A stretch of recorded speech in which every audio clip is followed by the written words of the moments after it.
where the mind is without fear and the head is held high, where knowledge is free, where words come out from the depth of truth. These words, written over a century ago, imagined an India where truth could be spoken without fear. Today, that dream is under threat, massive threat. We are living in a state of undeclared emergency. In fact, in today's hyper-polarized climate, Tagore himself, for daring to question any illegitimate authority and imagine a fearless realm, might well have been branded as an anti-national, since he declared himself to be an inhabitant of no nation.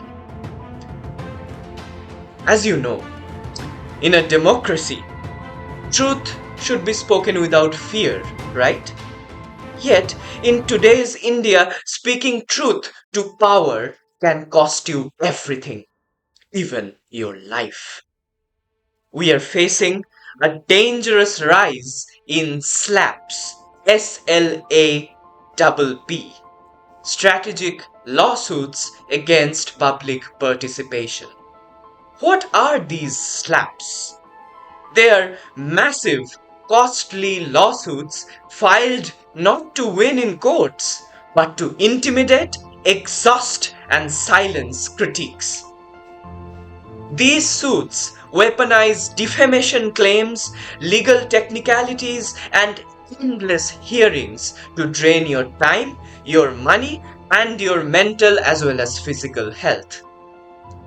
The DHFL scam victims, for example, ordinary people who lost their life savings to an act of financial abuse, a true fincide, that is, a financial genocide, they dared to ask questions.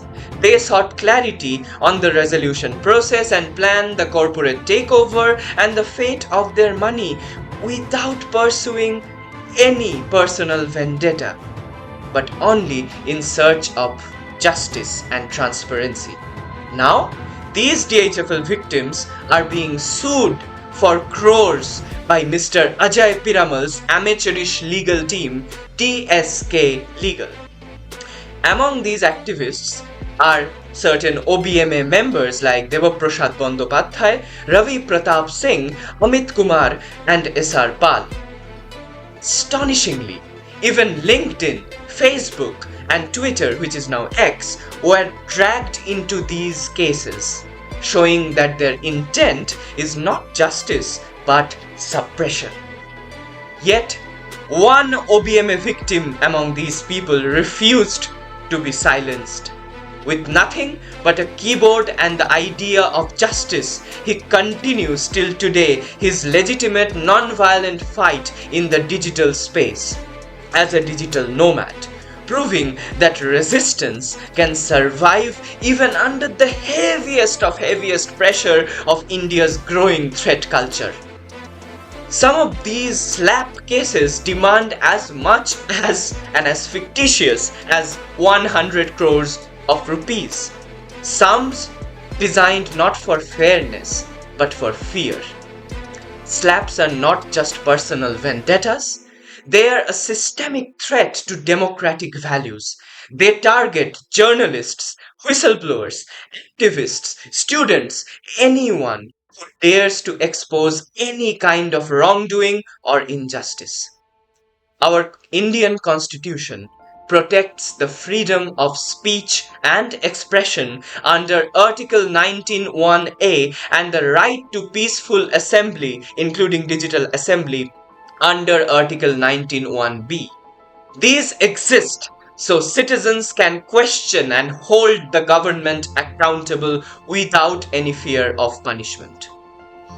When laws go too far, courts have sometimes pushed back.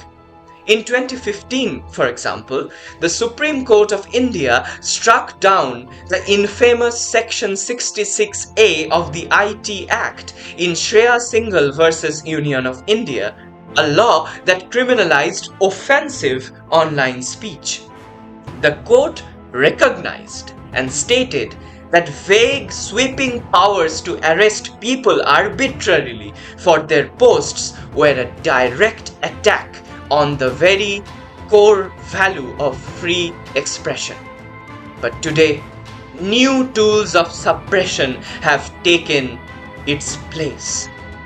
Draconian laws like the UAPA, Unlawful Activities Prevention Act, meant for so-called terrorism, are now used to keep peaceful dissenters in jail for years and years without trial. Student activists like Umar Khalid have spent over 1,700 days in jail already without any trial, denied bail constantly and still awaiting the framing of charges. Sharjil Imam has been held similarly since early 2020 over 5 long years in prolonged pre-trial detention. So-called preventive detention. Their only crime? Speaking out. When anti-terror laws are used against peaceful citizens, democracy itself is on trial, and the state machinery begins to resemble the very thing it claims to fight. The state itself becomes the terrorist.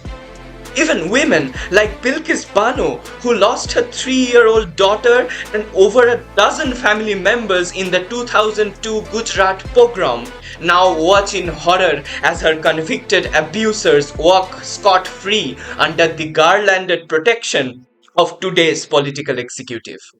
While her voice, it is sidelined and justice is denied. Whistleblowers like Sanjeev Bhatt, the former IPS officer who sought accountability for the same carnage, now languish in prison, proving how the system shields the powerful and punishes the truth tellers. This is not justice.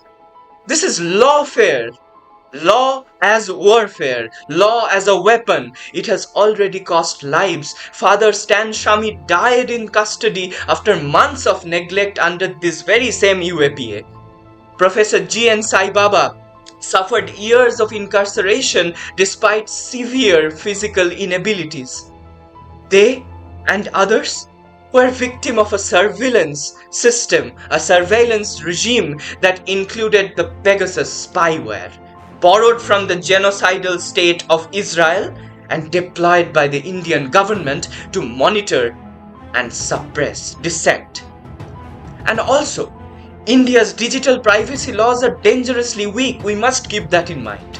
The new Digital Personal Data Protection Act hands the government, through corporate intermediaries, sweeping powers to access personal data, your personal data, on vague grounds like public order, with almost no independent oversight.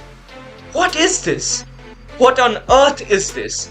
Your phone, your messages, your online life could be tracked, monitored every second, and weaponized. Remember, weaponized. If you have ever challenged, or if you now challenge authority. The DHFL case victims aren't just fighting court battles, they're resisting in a climate of surveillance, gag orders, and relentless legal harassment. Therefore, we demand a strong anti-SLAPP law to stop this legal bullying. We want SLAPPs to be recognized as a civil wrong, with penalties, damages, and public retractions for these abusers. We also want early dismissal of such frivolous or retaliatory cases. We want independent oversight on digital surveillance. We also want protection for journalists, whistleblowers, activists, and public interest speakers from both legal and digital harassment. If you believe truth should never be punished, if you believe dissent is the lifeblood of the pressure cooker of democracy, if you believe your voice matters, as a citizen and as a human being, stand with us. Sign the petition link in the video description box. Share it widely. I must tell you, this video itself might get banned soon, so you may as well download it and share it more widely. And help turn our private suffering into active non-violent public resistance. Because today, they may silence one truth teller. Tomorrow, it could be you. It could be you. We are not anti-nationals. We are not urban Naxals. We are the defenders of the Indian Constitution. We are non-partisan political animals aiming towards a decentralized participatory framework of partyless democracy. Like, comment, share, and subscribe to keep this conversation alive. Every click, mind it, helps protect the freedom we are fighting for. Sign the petition now, defend freedom of speech and expression, protect data privacy, resist the state corporate surveillance machinery. Thank you.